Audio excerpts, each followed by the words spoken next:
Saludos, gracias por recibirnos ahí en su hogar. Estamos muy contentos de seguir participando de este estudio del Evangelio según San Mateo. Hoy, el estudio número 31. Estaremos reflexionando de los versículos 1 al 13 del capítulo 17. Será nuestra primera parte de estudio. Y en este estudio, viendo el encuentro de Jesús con Moisés y Elías, en lo que se describe como la transfiguración de Jesús. Vayamos al estudio del texto. Vamos a ver primero de los versículos 1 al 3 de este capítulo 17 que ya mencionamos, cómo Jesús va con 3 de sus discípulos a un monte alto y se transfigura delante de ellos. Jesús escoge a 3 de sus discípulos, los más cercanos, que en esta oportunidad se refiere a Pedro, a Jacobo y a Juan.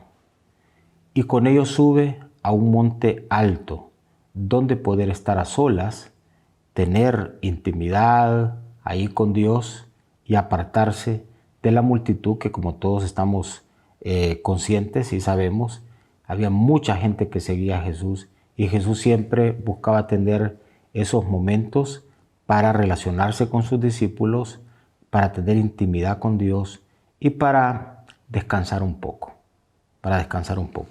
Pues bien, se va a un monte. Los estudiosos proponen que este monte es el monte Jebel Sermac. Y es la cumbre más alta, se describe aquí, de la región. Se eleva a aproximadamente unos 1200 metros sobre el nivel del mar Mediterráneo. O sea, es un monte sumamente alto. Jesús lleva la secuencia, toma 3 de sus discípulos, en este caso a Pedro, Jacobo y a Juan, se va con ellos y se va a ese monte muy alto, un monte de 1200 metros sobre el nivel del mar Mediterráneo. Estando ahí con sus discípulos y enfrente, o sea, mejor dicho, frente a ellos, Jesús se transfiguró.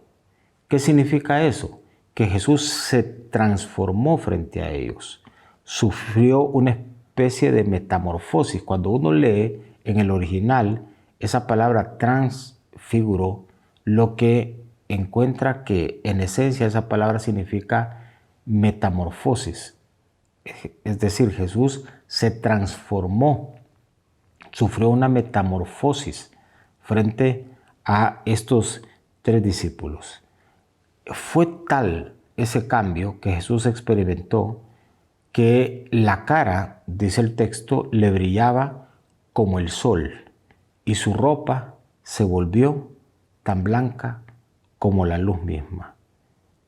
Les vuelvo a mencionar que esa palabra transfigurar se traduce del griego y significa que Jesús se transformó y reveló a través de esa transformación algo de su verdadera forma como Dios. Ahora, importante mencionar esto, que lo que los discípulos tuvieron ahí no fue una visión, no fue una especie de éxtasis lo que vivieron. Lo que vieron fue una transformación real. Ellos presenciaron eso, lo vieron con sus propios ojos. Y Jesús les permitió ver en esa transfiguración, en ese cambio frente a ellos, su verdadera forma. O sea, la verdadera forma de Jesús como Dios. Me imagino, obviamente, que ha de haber sido una experiencia extraordinaria y una oportunidad y un privilegio que estos 3 discípulos tuvieron para que Jesús, en un momento muy privado, les permitiera ver esa faceta de su forma como Dios. De ahí vamos a encontrar en los versículos 3 al 4, siempre en nuestro estudio, cómo Moisés y Elías se aparecen para conversar en ese episodio con Jesús. De repente, dice la Escritura, aparecieron frente a los ojos de los discípulos también e interactuando con Jesús, Moisés y Elías. Y comenzaron, dice la Escritura, a conversar con Jesús. Ellos representaban cada uno, por un lado, en el caso de Moisés, la ley. Recuerdan que la ley en el Antiguo Testamento fue entregada a Moisés. Y en el caso de Elías, representaba los profetas. Es decir, estaba resumido ahí en la persona de Moisés y en la persona de Elías, lo que era por un lado la ley que los maestros entregaban, los maestros de la ley entregaban al pueblo judío, y por otro lado también los profetas que habían profetizado acerca de la venida precisamente del Mesías, de Jesús. Pedro, al ver esto, obviamente, y me imagino que los otros también, pero se habla específicamente de Pedro, quedó maravillado por la experiencia, al punto que se atrevió a proponerle a Jesús que se quedaran ahí, que construyeran 3 enramadas con la idea de prolongar ese momento tan especial y esa visita. ¿Sabe qué? Me pongo a pensar que cuando nosotros tenemos esos episodios donde Dios nos habla, donde Dios se manifiesta a nosotros, donde tenemos esa experiencia o experiencias en Dios de carácter espiritual, dan ganas como de quedarse ahí. Pero en realidad tenemos que darnos cuenta que la vida cristiana tiene esas facetas de experiencia con Dios. De repente uno está en el estudio de la palabra y Dios le revela algo, lo está disfrutando tanto uno, su episodio de experiencia de revelación con Dios, que uno quisiera pensar que la vida va a ser eso. Pero no, la vida también tiene subir a ese monte, pero tiene también tener que bajar de ese monte. La vida es eso, es subir y es bajar. Es subir y es bajar. Con eso tiene que ver el signo de la vida, con ir subiendo e ir bajando. No nos podemos quedar. Hay quienes se quedaron atrapados en los años 80, viviendo su vida cristiana y pensando que los años 80 son mejores que estos años. Dicen, dice aquellos años. Se quedaron atrapados en una experiencia. Tú no puedes quedarte atrapado en una experiencia con Dios. Tú tienes que dejarte llevar de la mano de Dios para que Dios te lleve de esa experiencia que has vivido a la siguiente que el Señor quiere que tú vivas. Y tú no tampoco puedes quedarte viviendo como en el cielo, en las nubes. Tú tienes que bajar y darte cuenta que hay una misión también que tiene que ver con poner los pies sobre la tierra. Entonces, esa tentación de Pedro, no crea que es la tentación solo de él. Lo que quiero decir en resumen es que es perfectamente la tentación que nos puede alcanzar a cualquiera de nosotros también. Luego encontramos de los versículos 5 al verso 8 cómo Dios, Padre, expresa su complacencia en su Hijo amado Jesús. O sea, vemos ahí, piense usted en todo el cuadro, está Jesús, la aparición de Moisés, la aparición de Elías, que con eso se confirma a Jesús como el que va a cumplir la ley que se le entregó a Moisés, pero igual a Jesús como el Mesías que se habló por boca de todos los profetas, representado en Elías ahí. Por otro lado está la intervención humana, proponiéndole a Jesús que se queden ahí, pero salta en medio de todo ese escenario la voz del Padre, la voz de Dios, y manifiesta en primera instancia su complacencia, es decir, que está complacido, que está contento, que tiene gran gozo en la persona de Jesús. Ve a Jesús y dice que tiene complacencia. No es la primera vez que se manifiesta esto en la Biblia. Ya en pasaje anterior, cuando Jesús fue bautizado por Juan, que Juan se rehusaba a que Jesús lo bautizara, dice que al bautizarlo Juan, emergiendo Jesús de las aguas, entonces se oyó la voz de Dios, que precisamente reafirmaba esto mismo acá, que este es mi Hijo amado, en quien tengo complacencia. Entonces tiene que ver con el cumplimiento del propósito, de la voluntad de Dios. Y tiene que ver también con cómo Dios reacciona contento en función de que nosotros podamos cumplir sus propósitos y su voluntad. Si bien es cierto esto en forma superlativa, aplica a Jesús en ese momento en que se está viendo ahí, hermanos, es precisamente la voz que nosotros vamos a escuchar cada vez que nuestro comportamiento, nuestras actitudes, nuestras reacciones, nuestro estilo de vida, nuestra conducta esté apegada a la voluntad del Señor. Podremos oír con satisfacción: este es mi Hijo amado, en quien tengo alegría, en quien tengo gozo, en quien me complazco. Eso lo podemos oír de parte de Dios también para nosotros. Y es el reto que tenemos permanentemente, el que podamos vivir cumpliendo la voluntad de Dios y alegrando sobre todo el corazón de Dios. Ahí en casa como estamos, que nos dispongamos a cumplir los propósitos del Señor y que nuestro hogar le agrade a Dios y que podamos oír de parte de Dios: esta familia amada en quien me complazco, en quien me agrado, este Hijo amado en quien tengo gozo, este Hijo amado que me da la satisfacción de cumplir mi voluntad. Eso para aplicación de carácter práctico. Aquí, además de manifestar lo complacido que está con Jesús, también esa voz irrumpe para traer dirección a ese momento. Y dice esa voz: a Él tienen ustedes que escuchar. Recuerden que en ese momento es Pedro el que está hablando, y Pedro está proponiendo que debe de quedarse ahí, haciendo enramada.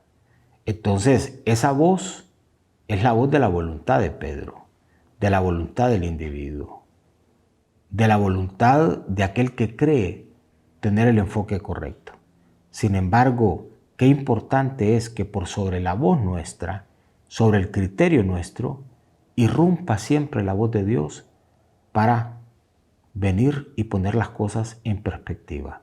Hay un momento donde nosotros creemos incluso que le pudiéramos sugerir a Dios qué hacer en determinadas cosas. Hermanos, el orden no es ese. Nosotros no estamos para sugerirle a Dios lo que Dios debe de hacer o lo que tiene que hacer. Nosotros estamos para oír la voz de Dios y para hacer lo que Él quiere que nosotros hagamos. Y por eso entonces la voz de Dios cae en ese lugar y dice: tengo complacencia en este que es mi hijo, este es mi hijo, porque hace mi voluntad. Y el que hace mi voluntad debe ser escuchado por ustedes. Importante esta lección también, que es, en resumen, un mandato a aceptar las instrucciones siempre de Jesús. Y luego, ya para ir concluyendo, vamos a encontrar de los versículos 9 hasta el 13, que son los que nos están ocupando en este primer estudio del capítulo 17 del Evangelio según San Mateo, cómo Jesús toma tiempo para enseñar a sus discípulos. Siempre que hay este tipo de momentos, de parábolas, recuerden ustedes, siempre Jesús insistió en apartarse por un rato y también sentarse y dedicarle tiempo a sus discípulos para explicarles más en detalle algunas cosas. Los discípulos aprovecharon que Elías se había aparecido en la montaña para preguntarle a Jesús. Ellos le hicieron esta pregunta acerca de cómo los maestros de la ley decían que Elías iba a aparecer antes de la venida del Mesías. Esa es la pregunta que le están haciendo. Le dicen: ¿qué tienes que decir? O sea, Elías hizo una aparición acá.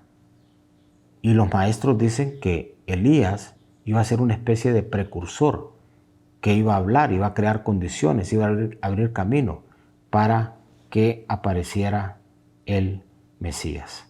Y Jesús les responde y les afirma que esa enseñanza de los maestros es una enseñanza correcta, que lo que ellos están afirmando es correcto, que Elías iba a aparecer, pero no el profeta Elías como tal.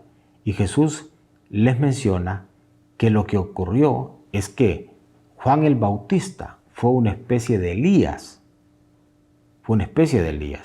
Pues la gente esperaba a Elías en persona, ahí volviendo a aparecer.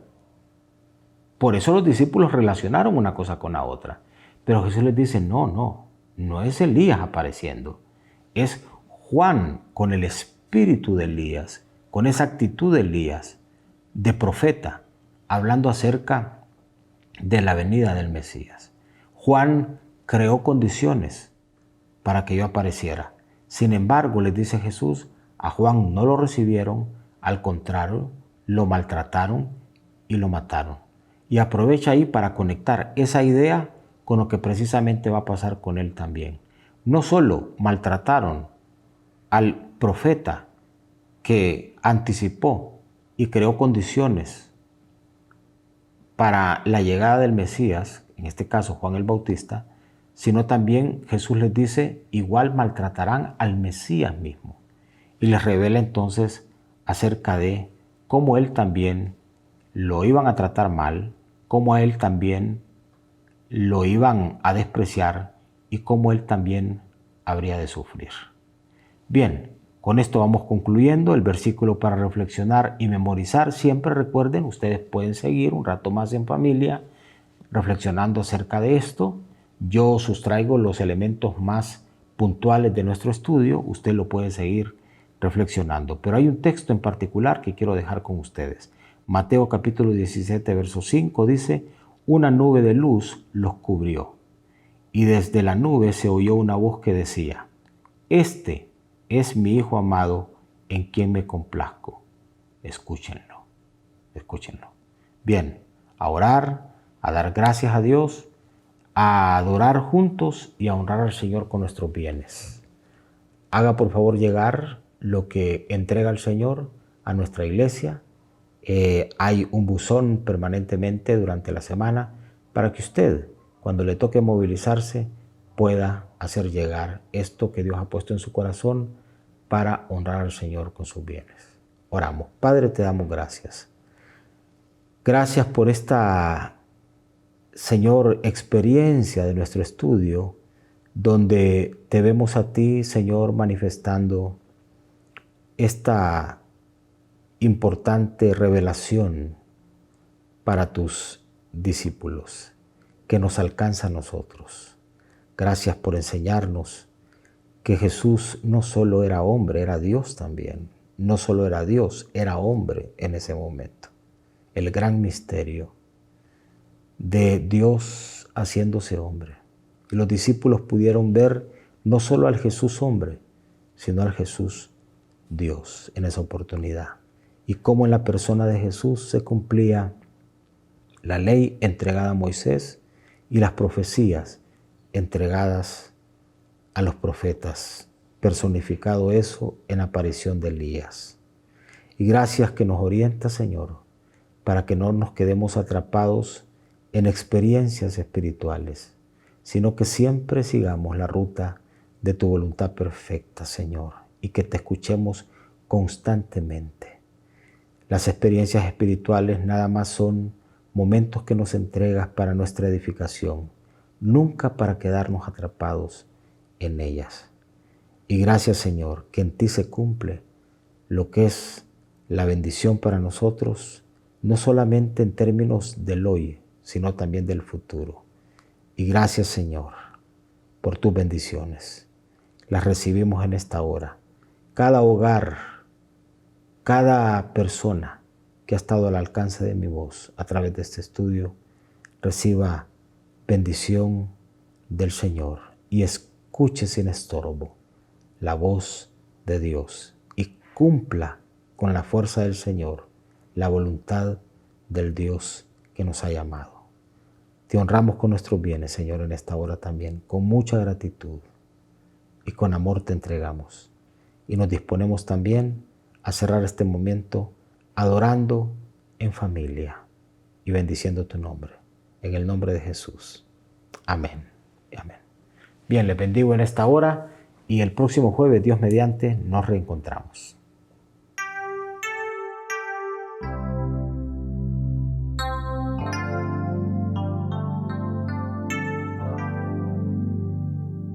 He decidido seguir a Cristo. He decidido seguir a Cristo. He decidido seguir a Cristo. No vuelvo atrás, no vuelvo atrás. He decidido seguir a Cristo. He decidido seguir a Cristo. He decidido seguir a Cristo. Oh,